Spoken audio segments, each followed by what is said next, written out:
Dear students, +1 Computer Science Chapter 10 Functions Part 5.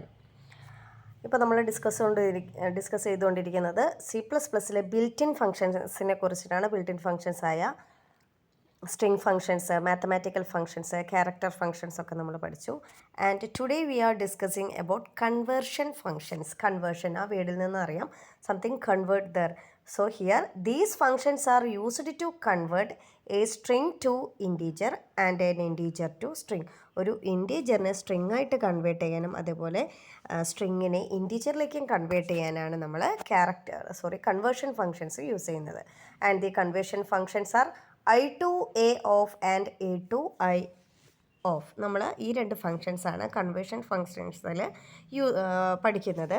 അപ്പോൾ ബാക്കി എല്ലാ ഫങ്ഷൻസും പഠിച്ച പോലെ തന്നെ ഈ രണ്ട് ഫങ്ഷൻസും സ്റ്റോർ ചെയ്തിട്ടുള്ള ഒരു ഹെഡർ ഫയലാണ് CSTDLIB. ഇനി ടർബോ C++ ആണെങ്കിൽ എന്തായിരിക്കും stdlib.h. So the functions I to A of and A to I of are stored in the header file stdlib or CSTDLIB or stdlib.h. So നമുക്ക് ആദ്യത്തെ ഫംഗ്ഷൻ നോക്കാം. I to A of. ഈ function നമ്മൾ use ചെയ്യുന്നത് ഒരു integer വാല്യൂവിനെ അതിൻ്റെ string ടൈപ്പിലേക്ക് convert ചെയ്യാനാണ്. നമ്മൾ പറഞ്ഞിട്ടുണ്ട്, ഏതൊരു ക്യാരക്ടറും ഡബിൾ കോട്ട്സിൽ ഇട്ട് കഴിഞ്ഞാൽ അതെന്തായിരിക്കും, കളക്ഷൻ ഓഫ് ക്യാരക്ടർ ആണെങ്കിൽ അത് സ്ട്രിങ് ആണ്. അത് ഡബിൾ കോട്ട്സിൽ ഇട്ട് കഴിഞ്ഞാൽ അതൊരു ക്യാരക്ടറായിട്ട് മാറും, അല്ലെങ്കിൽ സ്ട്രിങ് ആയിട്ട് മാറും. ഫോർ എക്സാമ്പിൾ ഇൻറ്റ് A = 1 എന്നുള്ളത് ഒരു ഇൻറ്റീജർ വാല്യൂ. നേരെ മറിച്ച് ക്യാർ A = ഡബിൾ കോട്ട്സിൽ അല്ലെങ്കിൽ സിംഗിൾ കോട്ട്സിൽ 1 എന്ന് കൊടുത്തു കഴിഞ്ഞാൽ അതൊരു സ്ട്രിങ് ആയിട്ടായിരിക്കും, അല്ലെങ്കിൽ ഒരു ക്യാരക്ടറായിട്ടായിരിക്കും അത് മാറുക. അപ്പോൾ നമ്മൾ ശ്രദ്ധിക്കുക, ക്യാർ എന്നുള്ള ഡാറ്റ ടൈപ്പ് കൊടുത്തു കഴിഞ്ഞാൽ അതൊരു ക്യാരക്ടറും, ഇൻറ്റ് എന്നാണെങ്കിൽ അത് ഇൻറ്റീജർ വാല്യൂ ആയിരിക്കും. ഇവിടെ I to A of എന്നുള്ളത് കൊണ്ട് നമ്മൾ പറയുന്നത് ഒരു ഇൻറ്റീജറിനെ അതിൻ്റെ കറസ്പോണ്ടിങ് അല്ലെങ്കിൽ അതിൻ്റെ സ്ട്രിങ് ടൈപ്പിലേക്ക് കൺവേർട്ട് ചെയ്യാനാണ് നമ്മൾ I to A എന്നുള്ള ഫംഗ്ഷൻ യൂസ് ചെയ്യുക. And the syntax is I to A of ഇൻറ്റ് n, char C, ഇൻറ്റ് len. String എന്ന് പറയുമ്പോൾ നമുക്കറിയാം എന്താ, കളക്ഷൻ ഓഫ് ക്യാരക്ടേഴ്സ് ആണ്. അതുകൊണ്ടാണ് നമ്മളിവിടെ ക്യാരക്ടർ അറേയായ C യൂസ് ചെയ്തത്. ഇപ്പോൾ നമ്മൾ I to A എന്നുള്ള ഫംഗ്ഷനിൽ 3 ആർഗ്യുമെൻറ്റ് യൂസ് ചെയ്തിട്ടുണ്ട് അല്ലേ. ഇവിടെ പാരാന്തസിൻ്റെ ഉള്ളിൽ നമ്മൾ 3 ആർഗ്യുമെൻറ്റ് യൂസ് ചെയ്തു. Int n, char C and int len. അതിൽ ഓരോന്ന് എന്താണെന്ന് നോക്കാം. n എന്ന് പറഞ്ഞു കഴിഞ്ഞാൽ നമ്മൾ കൊടുക്കുന്ന ഇൻപുട്ട് ചെയ്യുന്ന ആ നമ്പറാണ്, അതിനെയാണ് നമ്മൾ കൺവേർട്ട് ചെയ്യേണ്ടത്. ആൻഡ് C എന്ന് പറഞ്ഞു കഴിഞ്ഞാൽ കിട്ടുന്ന ആ നമ്പർ കൺവേർട്ട് ചെയ്ത് കഴിഞ്ഞിട്ട് ഒരു സ്ട്രിങ് ആയിട്ട് കിട്ടും. ആ സ്ട്രിങ് സ്റ്റോർ ചെയ്യേണ്ട ഒരു ക്യാരക്ടർ അറേയാണ് C എന്നുള്ളത്. And len is the size of the character array. And example int n = 2 3 4 5. അപ്പോൾ 2 3 4 5 എന്നുള്ള ഒരു ഇൻറ്റീജർ നമ്പറാണ്. അതിനെയാണ് നമ്മൾ ഇങ്ങോട്ട് കൺവേർട്ട് ചെയ്യുന്നത്, ക്യാരക്ടറിലേക്ക് കൺവേർട്ട് ചെയ്യുന്നത്. ക്യാരക്ടറിലേക്ക് കൺവേർട്ട് ചെയ്ത് കഴിഞ്ഞിട്ട് അത് സ്റ്റോർ ചെയ്യാനായിട്ട് ക്യാർ C 10 സൈസുള്ള ഒരു ക്യാരക്ടർ അറേയും നമ്മൾ യൂസ് ചെയ്തു. ആൻഡ് ഫംഗ്ഷൻ നമ്മൾ യൂസ് ചെയ്യാണ് I to A of n, C, 10. ഇവിടെ n എന്നുള്ളത് നമ്മുടെ ഇൻറ്റീജർ വാല്യൂ ആയി 2 3 4 5 C എന്നുള്ളത് കൺവേർട്ട് ചെയ്തതിന് ശേഷം സ്റ്റോർ ചെയ്യാനുള്ള ക്യാരക്ടറേയും ആൻഡ് 10 എന്നുള്ളത് അറേയുടെ സൈസുമാണ്. എന്നിട്ട് C ഔട്ട് C കൊടുത്തു. അപ്പോൾ സിയിൽ ഇപ്പോൾ എന്ത് സ്റ്റോർ ആയിട്ടുണ്ടാവും, ഡബിൾ കോട്ട്സിൽ 2 3 4 5 എന്ന് സ്റ്റോർ ചെയ്തിട്ടുണ്ടാവും. ഡബിൾ കോട്ട്സ് കൊടുക്കുമ്പോൾ അത് എന്തായി മാറി, സ്ട്രിങ് ടൈപ്പായിട്ട് മാറിയിട്ടുണ്ടാവും. So the output will be 2 3 4 5 within double quotes. So the function I to A of is used to convert an integer value into its string type. And the next function is A to I of. A to I എന്നുള്ള function നമ്മൾ use ചെയ്യുന്നത്, നേരത്തെ I to I ആയപ്പോൾ ഇൻറ്റീജറിൽ നിന്ന് സ്ട്രിങ്ങിലേക്കായിരുന്നു. ഇവിടെ A to I ആകുമ്പോൾ അതെന്തായി, string വാല്യൂവിൽ നിന്ന് അത് ഇൻറ്റീജർ വാല്യൂവിലേക്കാണ് നമ്മൾ കൺവേർട്ട് ചെയ്യുക. And the syntax is int A to I of char C. And ഈ ഫംഗ്ഷന് ഒരു ആർഗ്യുമെൻറ്റ് മാത്രമേ നമ്മൾ യൂസ് ചെയ്യുന്നുള്ളൂ. അത് റിട്ടേൺ ചെയ്യുന്നത് എന്തായിരിക്കും, ഒരു ഇൻറ്റീജർ വാല്യൂ ആയിരിക്കും നമുക്ക് റിട്ടേൺ ചെയ്യുക. ക്യാർ C എന്നുള്ളത് നമ്മൾ കൊടുക്കുന്ന ക്യാരക്ടർ അല്ലെങ്കിൽ ആ സ്ട്രിങ് ആണ്. ദെൻ അതൊരു ഇൻറ്റീജർ വാല്യൂ നമുക്ക് റിട്ടേൺ ചെയ്യും. ആൻഡ് ദി കോഡ് നേരത്തെ ചെയ്തതിന് നേരെ റിവേഴ്സ് നമ്മൾ ചെയ്യാണ്. 2 3 4 5 എന്നുള്ള ഡബിൾ കോട്ട്സിൽ കൊടുത്തു കഴിഞ്ഞാൽ അത് സ്ട്രിങ് ആണെന്ന് പറഞ്ഞു. അപ്പോൾ അങ്ങനെയുള്ള ഒരു സ്ട്രിങ്ങിന് നമ്മുടെ ഔട്ട്പുട്ട് എന്ത് വരുന്നു നോക്കാം. ഇൻറ്റ് n എന്നുള്ളത് നമുക്ക് കിട്ടേണ്ട ഔട്ട്പുട്ടാണ്, അതിൽ സ്റ്റോർ ചെയ്യാനുള്ള ആ വാല്യൂ സ്റ്റോർ ചെയ്യാനുള്ള വേരിയബിളാണ്. And ക്യാർ C = 2 3 4 5 within double quotes, അതൊരു സ്ട്രിങ് ആയി മാറി. n = A to I of C. അപ്പോൾ നമ്മളെ 2 3 4 5 എന്നുള്ള സ്ട്രിങ് പിന്നെ എങ്ങോട്ട് കൺവേർട്ട് ചെയ്യണം, ഇൻറ്റീജറിലേക്ക് കൺവേർട്ട് ചെയ്യണം. ഇൻറ്റീജറിലേക്ക് കൺവേർട്ട് ചെയ്തിട്ട് അത് സ്റ്റോർ ചെയ്യുന്ന വേരിയബിളാണ് n. അപ്പോൾ ഔട്ട്പുട്ട് എന്ത് വരും, 2345 എന്നുള്ള ഈ ഒരു നമ്പർ ആയിരിക്കും, ഇൻറ്റീജർ വാല്യൂ ആയിരിക്കും നമുക്ക് ഔട്ട്പുട്ട് വരും. ഇവിടെ ഡബിൾ കോട്ട്സിൽ കൊടുത്ത സ്ട്രിങ് ആയ 2345 എന്നുള്ളത് ഇൻറ്റീജർ വാല്യൂ ആയ 2345 ആയിട്ട് കൺവേർട്ട് ചെയ്യും. ഇനി ഇതിൽ കുറച്ചും കൂടി ഡീറ്റെയിൽ ആയിട്ട് പറയുകയാണെങ്കിൽ നമ്മുടെ ഇപ്പോൾ കൊടുക്കുന്നത് സ്ട്രിങ് കൊടുക്കുന്ന സ്ട്രിങ്ങിൽ നമ്പേഴ്സ് അല്ലാതെ വേറെ എന്തെങ്കിലുമാണ് നമ്മുടെ ഇൻപുട്ടെങ്കിൽ അതിൻ്റെ ഔട്ട്പുട്ട് വരുന്നത് 0 ആയിരിക്കും. ഇനി ആ സ്ട്രിങ് നമ്മൾ കൊടുക്കുന്ന സ്ട്രിങ്ങിൽ ഫസ്റ്റ് ഏതെങ്കിലും നമ്പർ ഉണ്ടെങ്കിൽ ആ പാർട്ട് മാത്രം നമുക്ക് ഇൻറ്റീജറായിട്ട് കൺവേർട്ട് ചെയ്തും വരും. നമുക്ക് ഇവിടെ എക്സാമ്പിൾസ് നോക്കാം. First one is A2I of computer എന്നുള്ളതൊരു ക്യാരക്ടറാണ്. അപ്പോൾ അതിൻ്റെ കറസ്പോണ്ടിങ് നമ്പർ നമുക്ക് വരില്ല. അത് പകരം എന്തായിരിക്കും റിട്ടേൺ ചെയ്യുന്നത്? 0 ആയിരിക്കും റിട്ടേൺ ചെയ്യുന്നത്. അതിൻ്റെ നെക്സ്റ്റ് എക്സാമ്പിൾ ഈസ് 12.56. ആ പോയിൻ്റ് എന്നുള്ളതൊരു ക്യാരക്ടറാണ്. അപ്പോൾ അതിൽ ഇൻറ്റീജർ പോർഷനായ 12 മാത്രം നമുക്ക് ഡിസ്പ്ലേ ചെയ്ത് വരും. And next is A2B A എന്നുള്ളത് തന്നെ എന്തായി ഒരു ക്യാരക്ടറാണ്. അപ്പോൾ അതിനുശേഷം നമ്മൾ നോക്കേണ്ട കാര്യമില്ല. So it returns the value 0. And next is A2I of 2AB. ആ 2 എന്നുള്ള ഇൻറ്റീജർ പോർഷൻ മാത്രം നമുക്ക് ഡിസ്പ്ലേ ചെയ്ത് വരും. Next is A2I of 0.25. Point എന്നുള്ളത് ഒരു ക്യാരക്ടർ ആയതുകൊണ്ട് റിസൾട്ട് 0 ആയിരിക്കും വരിക. And next is A2I of 5+3 എന്നുള്ളതൊരു ക്യാരക്ടറാണ്. അപ്പോൾ ആ ക്യാരക്ടർ ഒരു നമ്പർ അല്ല. സോ അതിന് ആദ്യത്തെ പോർഷനായ 5 മാത്രമായിരിക്കും നമുക്ക് ഡിസ്പ്ലേ ചെയ്ത് വരിക. അപ്പോൾ നമുക്ക് കൺവേർഷൻ ഫങ്ഷൻസ് രണ്ടെണ്ണമാണുള്ളത്. I2A ഓഫ് ഇൻറ്റീജറിനെ സ്ട്രിങ്ങിലേക്ക് കൺവേർട്ട് ചെയ്യാനും second one is A2I of സ്ട്രിങ്ങിനെ ഇൻറ്റീജറിലേക്ക് കൺവേർട്ട് ചെയ്യാനും. ഇത് നമ്മൾ യൂസ് ചെയ്യണമെങ്കിൽ ഏത് ഹെഡർ ഫയൽ നമുക്ക് വേണം? നമ്മൾ യൂസ് ചെയ്യേണ്ട ഹെഡർ ഫയലാണ് CSTDLIB. ഇനി ടർബോ C++ ആണെങ്കിൽ stdlib.h എന്നുള്ള ഹെഡർ ഫയലും നമ്മൾ യൂസ് ചെയ്യാം. ഇനി നെക്സ്റ്റ് ബിൽഡ് ഇൻ ഫങ്ഷൻസ് ആണ് IO manipulating function, that is input output manipulating functions. നമുക്ക് കൊടുക്കുന്ന ഇൻപുട്ട് അല്ലെങ്കിൽ ഔട്ട്പുട്ട് ഓപ്പറേഷൻസ് ഒക്കെ മാനിപ്പുലേറ്റ് ചെയ്യാൻ, മോഡിഫിക്കേഷൻ വരുത്താൻ വേണ്ടിയിട്ടൊക്കെയാണ് നമുക്ക് മാനിപ്പുലേഷൻ ഫങ്ഷൻസ് നമ്മൾ യൂസ് ചെയ്യുന്നത്.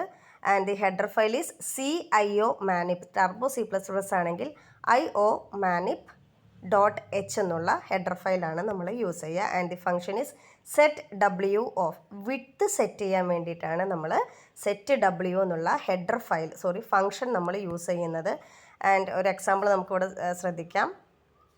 char s of hello, S എന്നുള്ള സ്ട്രിങ്ങിൽ നമ്മൾ ഹലോ എന്നുള്ള ഒരു സ്ട്രിങ് ആണ് സ്റ്റോർ ചെയ്തിട്ടുള്ളത്. Cout set W of 5. അപ്പോൾ അവിടെ ആദ്യം തന്നെ എന്ത് വരും? 5 സ്പേസ് നമ്മൾ വിട്ട് കഴിഞ്ഞിട്ട് നിങ്ങൾക്ക് ഈ ഔട്ട്പുട്ടിൽ കണ്ട ഹലോ ഫ്രണ്ട്സ് എന്നാണ് നമുക്ക് ഔട്ട്പുട്ട് വരുന്നത്. അപ്പോൾ അതിൽ എന്തുണ്ട്? ഇവിടെ ഹലോയ്ക്ക് മുമ്പ് ഞാൻ സെറ്റ് W ഓഫ് 5 കൊടുത്തു. 5 സ്പേസ് വിട്ട് കഴിഞ്ഞ ശേഷം വീണ്ടും എന്ത് വന്നു? എസ് എന്നുള്ളത് വന്നു. എസിൻ്റെ വാല്യൂ ഹലോയാണ്. ഹലോ വന്നു. വീണ്ടും അഗെയിൻ എന്താണ്? Set W of 10. അപ്പോൾ ഇവിടെ 10 ലൊക്കേഷൻസ് വീണ്ടും സെറ്റ് ചെയ്ത് കഴിഞ്ഞു. Then friends. അപ്പോൾ ഇതിനാണ് നമ്മൾ സെറ്റ് W വിട്ട് സെറ്റ് ചെയ്യാൻ വേണ്ടിയിട്ടാണ് നമ്മൾ സെറ്റ് W എന്നുള്ള മാനിപ്പുലേറ്റിംഗ് ഫംഗ്ഷൻ നമ്മൾ യൂസ് ചെയ്യുക. അതിന് യൂസ് ചെയ്യേണ്ട ഹെഡർ ഫയലാണ് CIO manip, അല്ലെങ്കിൽ ടർബോ C++ ആണെങ്കിൽ IO manip.h എന്നുള്ള ഹെഡർ ഫയലും നമ്മൾ യൂസ് ചെയ്യും. അതിൻ്റെ സെറ്റ് വിട്ട് സെറ്റ് ചെയ്യുന്നത് അതിൻ്റെ ലൊക്കേഷൻസ് ആണ്. 5 ലൊക്കേഷൻസ് ഹലോയ്ക്ക് മുമ്പ് നമ്മളോട് വിട്ട്, അതുപോലെ ബിറ്റ്വീൻ ഹലോ ആൻഡ് ഫ്രണ്ട്സ് 10 ലൊക്കേഷൻസും നമ്മളവിടെ സെറ്റ് ചെയ്തിട്ടുണ്ട്. അപ്പോൾ ഇത്രയാണ് നമുക്ക് പഠിക്കാനുള്ള C++ൽ നിങ്ങൾ ഈ വർഷം പഠിക്കുന്ന ബിൽറ്റ് ഇൻ ഫങ്ഷൻസ്. നമ്മൾ മാത്തമാറ്റിക്കൽ ഫങ്ഷൻസ്, അതുപോലെ string functions, character functions, conversion ഫങ്ഷൻസും മാനിപ്പുലേഷൻ ഫങ്ഷൻസുമാണ് നമ്മൾ ഈ വർഷം പഠിക്കുന്നത്. ആൻഡ് ഇനിയിപ്പം ബിൽറ്റ് ഇൻ ഫങ്ഷൻസ് കൂടാതെ നമുക്ക് എന്തുകൂടി ഉണ്ടെന്ന് പറഞ്ഞിട്ടുണ്ടായിരുന്നു നമ്മൾ.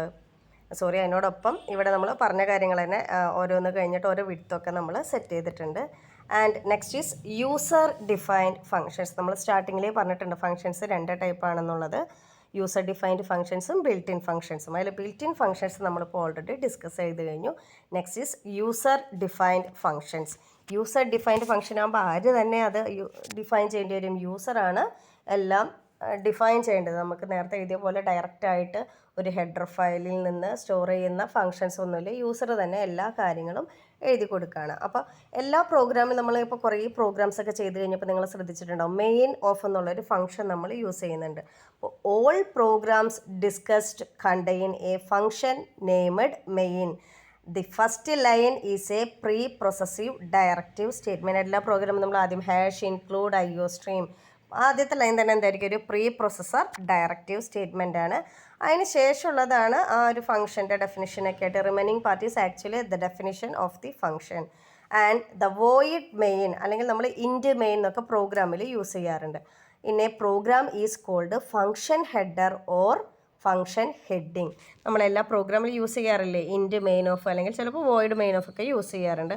അതിന് നമ്മൾ പറയുന്ന പേരാണ് ഫങ്ഷൻ ഹെഡർ അല്ലെങ്കിൽ ഫങ്ഷൻ ഹെഡിങ്. അതാണ് ആ ഫംഗ്ഷൻ്റെ ഹെഡിങ് പോർഷനാണ് അത് വരുന്നത്. And the statement within the pair of braces immediately after the header is called its body. അതിനുശേഷം നമ്മൾ എന്ത് ചെയ്യും, മെയിൻ ഫംഗ്ഷൻ എഴുതി കഴിഞ്ഞതിന് ശേഷം തന്നെ കേളി ബ്രേസ് ഓപ്പൺ ചെയ്യും. കേളി ബ്രേസ് ഓപ്പൺ ചെയ്തിട്ട് അതിൻ്റെ ഉള്ളിൽ കുറേ സ്റ്റേറ്റ്മെൻറ്റ്സ് ഒക്കെ എഴുതി അറ്റ് ലാസ്റ്റ് നമ്മൾ എന്ത് ചെയ്യും, കേളി ബ്രേസ് ക്ലോസ് ചെയ്യുകയും ചെയ്യും. അപ്പോൾ അത്രയും ഒരു പോർഷനാണ് മെയിൻ ഓഫ് ഫംഗ്ഷൻ്റെ ബോഡി എന്ന് പറയുന്നത്. അതുപോലെ ഓരോ ഫംഗ്ഷൻ, ഇപ്പം നമ്മൾ മെയിൻ ഓഫ് ഫംഗ്ഷൻ മാത്രം യൂസ് ചെയ്ത് നമ്മൾ പ്രോഗ്രാംസ് ഒക്കെ ചെയ്തു, ഇനിയും നമ്മൾ വേറെ വേറെ ഫംഗ്ഷൻസ് ഒക്കെ ചെയ്യും. അപ്പോൾ അതിന് ഇമ്മീഡിയറ്റ് ആയിട്ട് നമ്മൾ എന്ത് ചെയ്യും, ആ ഫംഗ്ഷൻ്റെ ഹെഡർ അല്ലെങ്കിൽ ഹെഡിങ് എഴുതിയതിന് ശേഷം നമ്മൾ കേളി ബ്രേസ് ഓപ്പൺ ചെയ്ത് കുറേ സ്റ്റേറ്റ്മെൻറ്റ്സ് എഴുതി കേളി ബ്രേസ് ക്ലോസ് ചെയ്യും. ആ ഒരു പോർഷനാണ് നമ്മൾ ഫംഗ്ഷൻ്റെ ബോഡി എന്ന് പറയുന്നത്. അവരോട് ഒരു സിൻടാക്സ് ശ്രദ്ധിക്കുക, നമുക്ക് എങ്ങനെയാണ് ഫംഗ്ഷൻ ഡിഫൈൻ ചെയ്യുക എന്നുള്ളത്. The syntax of the function definition is given below. Data type space function name parenthesis argument list parenthesis close ചെയ്യുക, ദെൻ കേളി ബ്രേസ് ഓപ്പൺ ചെയ്യുക. ഈ കേളി ബ്രേസ് ആണ് നമ്മൾ നേരത്തെ പറഞ്ഞ അതിൻ്റെ ഉള്ളിൽ എന്താ എഴുതുക, സ്റ്റേറ്റ്മെൻറ്റ് ഇൻ ദി ബോഡി.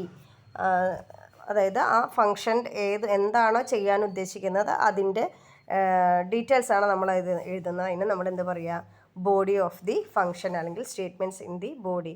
ഇവിടെ ഡാറ്റ ടൈപ്പ് എന്നുള്ളത് ഏതെങ്കിലും ഒരു വാലിഡ് ആയിട്ടുള്ള ഡാറ്റ ടൈപ്പ് തന്നെയാണ് നമ്മൾ യൂസ് ചെയ്യുക. ചിലപ്പോൾ ഇൻറ്റ് യൂസ് ചെയ്യും, അല്ലെങ്കിൽ ക്യാർ, അതുപോലെ ഡബിൾ, ലോങ് ഇൻറ്റ്, വോയിഡ്, ഇങ്ങനെയുള്ള ഡാറ്റ ടൈപ്പുകളാണ് നമ്മൾ യൂസ് ചെയ്യുക.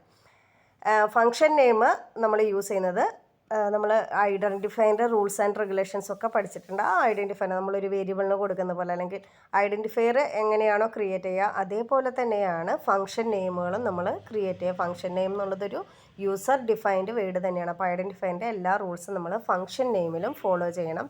ആൻഡ് ആർഗ്യുമെൻറ്റ് ലിസ്റ്റ് എന്നുള്ളതൊരു ഓപ്ഷണലാണ്. ചില ഫംഗ്ഷൻസിന് നമ്മളിപ്പോൾ മെയിൻ ഓഫ് ഫംഗ്ഷൻ എഴുതുമ്പോൾ നമ്മൾ ഇതുവരെ ക്രിയേറ്റ് ചെയ്ത പ്രോഗ്രാമിൽ അല്ലെങ്കിൽ നമ്മൾ ചെയ്ത പ്രോഗ്രാമുകൾക്ക് ഒന്നിലും നമ്മൾ ആർഗ്യുമെൻറ്റ്സ് ഒന്നും പാസ് ചെയ്തിട്ടില്ല. That means which is optional. And argument list is a list of parameters, that is a list of variable preceded by data types and separated by commas. നമുക്ക് ഒരു list of arguments, list of parameters ആണ് അതിന് use ചെയ്യുക. അതായത് കുറേ variables ഉണ്ടാവും. ചിലപ്പോൾ അതിന് തൊട്ട് മുമ്പായിട്ട് നമ്മൾ എന്ത് കൊടുക്കും, ഡാറ്റ ടൈപ്പ് കൊടുക്കും. ഓരോന്ന് കഴിയുമ്പോഴും കോമ ഇടാം. അപ്പോൾ ഓരോ വേരിയബിൾസും കഴിയുമ്പോൾ നമ്മൾ സെപ്പറേറ്റഡ് ബൈ കോമ ചെയ്തിട്ടാണ് ആർഗ്യുമെൻ്റ് ലിസ്റ്റ് ക്രിയേറ്റ് ചെയ്യുന്നത്. And the body comprises C++ statements required to perform the task assign to the function.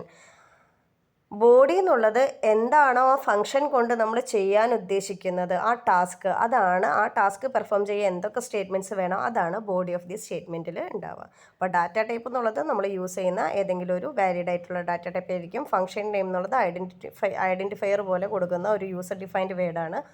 Argument list എന്നുള്ളത് ലിസ്റ്റ് ഓഫ് വേരിയബിൾസ് ആണ്. ഓരോന്നിനും അതിൻ്റേതായ ഡാറ്റ ടൈപ്പ് ഉണ്ടാവും. ഓരോ വേരിയബിൾസ് നമ്മൾ സെപ്പറേറ്റഡ് ബൈ കോമയാണ് കൊടുക്കുക. ദെൻ ബോഡി എന്നുള്ളത് നമ്മൾ പെർഫോം ചെയ്യുന്ന ടാസ്കിന് എന്തൊക്കെ ചെയ്യണോ ആ സ്റ്റേറ്റ്മെൻറ്റ് ഓഫ് ബ്ലോക്കാണ് ബോഡി ഓഫ് ദി സ്റ്റേറ്റ്മെൻറ്റിൽ വരുന്നത്. ഇനി എങ്ങനെയാണ് ഒരു യൂസർ ഡിഫൈൻഡ് ഫംഗ്ഷൻ ക്രിയേറ്റ് ചെയ്യാൻ നോക്കാം. നമുക്കിവിടെ ഒരു എക്സാമ്പിൾസ് പറഞ്ഞിട്ടുണ്ട്. Void say welcome. ഇവിടുത്തെ ഫംഗ്ഷൻ്റെ നെയിം ഞാൻ കൊടുക്കുന്നത് സേ വെൽക്കം എന്നുള്ളതാണ്. അതിൻ്റെ ഇടയിൽ നിങ്ങൾ ശ്രദ്ധിച്ച് കാണും സേ വെൽക്കം ഒറ്റ ഐഡൻറ്റിഫൈൻ്റെ റൂൾ പോലെ ഇടയിൽ ഒരു സ്പെഷ്യൽ ക്യാരക്ടർ ഒന്നും നമ്മൾ യൂസ് ചെയ്തിട്ടുള്ള സ്പേസ് ഒന്നും ഇടുന്നില്ല. വേണമെങ്കിൽ നമുക്ക് അണ്ടർസ്കോർ ഒക്കെ യൂസ് ചെയ്യാം. ഇതിനകത്ത് ലിസ്റ്റ് ഓഫ് ആർഗ്യുമെൻറ്റ്സ് ഒന്നും പാസ് ചെയ്യുന്നില്ല. ഇത്രയേ ഉള്ളൂ. ഈ സേ വെൽക്കം എന്നുള്ള ഫംഗ്ഷൻ കൊണ്ട് ചെയ്യാൻ ഉദ്ദേശിക്കുന്നത് ഇത്രയേ ഉള്ളൂ. ജസ്റ്റ് ഒരു മെസ്സേജ് ഡിസ്പ്ലേ ചെയ്ത് വരികയാണ്. എന്തായിരിക്കും ആ message? Welcome to the world of functions. അത്രയേ ഉള്ളൂ ഈ സേ വെൽക്കം എന്നുള്ള function. Here the name of the function is say welcome of and its data type എന്താണ് നമ്മളോട് കൊടുത്തിട്ടുള്ളത്?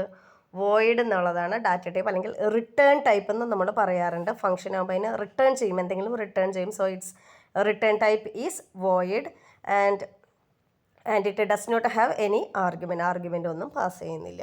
ഇനി നമ്മൾ കുറച്ചും കൂടെ എക്സാമ്പിൾസ് നോക്കാം. നമുക്കൊരു ഫംഗ്ഷൻ ഡിഫൈൻ ചെയ്യാൻ പോവാണ്.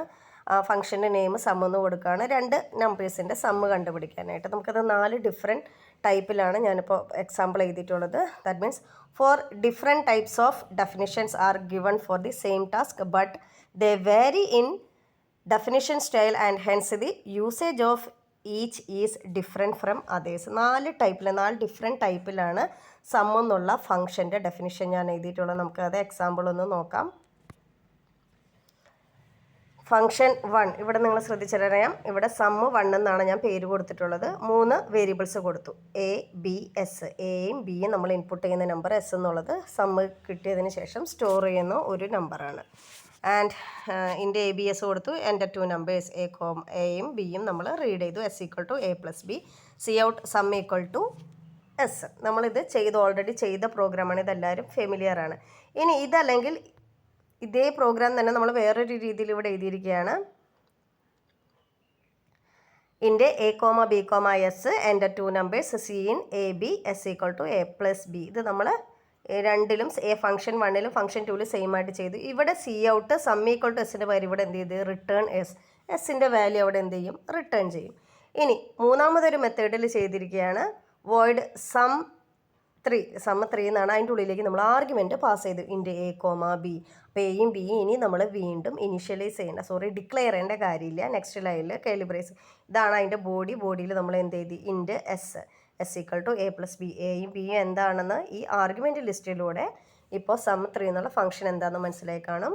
C out sum equal to S. ഇതേപോലെ തന്നെ സമ്മിന് പകരം ഇവിടെ എന്ത് ചെയ്യാം, ആ ലാസ്റ്റ് ഒരു സി ഔട്ട് സ്റ്റേറ്റ്മെൻറ്റിനും റിട്ടേൺ എസ് എന്ന് നമുക്ക് കൊടുക്കാം. ഇങ്ങനെ സെയിം പ്രോഗ്രാം തന്നെ നമ്മളിപ്പോൾ ഒരു 4 ഡിഫറെൻറ്റ് മെത്തേഡിലാണ് ഇവിടെ എഴുതിയിട്ടുള്ളത്. ഇത് ശ്രദ്ധിച്ചാൽ അറിയാം, സമ്മ് 1 എന്നുള്ള ഫംഗ്ഷനിൽ നമ്മൾ ആർഗ്യുമെൻറ്റ് പാസ് ചെയ്തിട്ടില്ല. അതുപോലെ തന്നെ does not return any value, return statement നമ്മൾ യൂസ് ചെയ്തില്ല. സം 2ൽ എന്താണ്, അവിടെയും നമ്മൾ ആർഗ്യുമെൻറ്റ് പാസ് ചെയ്തിട്ടില്ല, പക്ഷേ റിട്ടേൺ യൂസ് ചെയ്തിട്ടുണ്ട്, returns and integer value. Third ഫംഗ്ഷനിൽ നമ്മൾ 2 ആർഗ്യുമെൻറ്റ്സ് പാസ് ചെയ്തിട്ടുണ്ട്, പക്ഷേ അവിടെ return statement does not return any value. And fourth ഫംഗ്ഷനിൽ എന്താണ്, 2 ആർഗ്യുമെൻറ്റും പാസ് ചെയ്തിട്ടുണ്ട്, അവിടെ റിട്ടേണും ചെയ്യുന്നുണ്ട്, വാല്യൂ റിട്ടേൺ ചെയ്യും. നമുക്ക് റിട്ടേൺ എസ് എന്നുള്ളതിലേക്ക് വാല്യൂ നമുക്ക് റിട്ടേൺ ചെയ്യും. ഇത്രയാണ് ഇന്നത്തെ ക്ലാസ്സിൽ നമ്മൾ പറയുന്നത്. ആദ്യം നമ്മൾ 2 ബിൽറ്റ് ഇൻ ഫങ്ഷൻസായ കൺവേർഷൻ ഫങ്ഷൻസും മാനിപ്പുലേഷൻ ഫങ്ഷൻസും ഡിസ്കസ് ചെയ്തു. അതിനുശേഷം യൂസർ ഡിഫൈൻഡ് ഫങ്ഷൻസ് എങ്ങനെ ക്രിയേറ്റ് ചെയ്യുന്നുള്ളതും, എന്താണ് ഹെഡർ ഫയൽ എന്നും എന്താണ് ഫങ്ഷൻ ഹെഡർ എന്നും അല്ലെങ്കിൽ ഫങ്ഷൻ ഹെഡിങ് എന്നും ഡിസ്കസ് ചെയ്തു. ദെൻ യൂസർ ഡിഫൈൻഡ് ഫങ്ഷൻസിൻ്റെ സിൻടാക്സ് ഡിസ്കസ് ചെയ്തു. ഒരു പ്രോഗ്രാം തന്നെ 4 ഡിഫറെൻറ്റ് മെത്തേഡിൽ എങ്ങനെ ചെയ്യാമെന്നുള്ളതൊക്കെ നോക്കി. Hope all these topics are clear to you. Thank you students.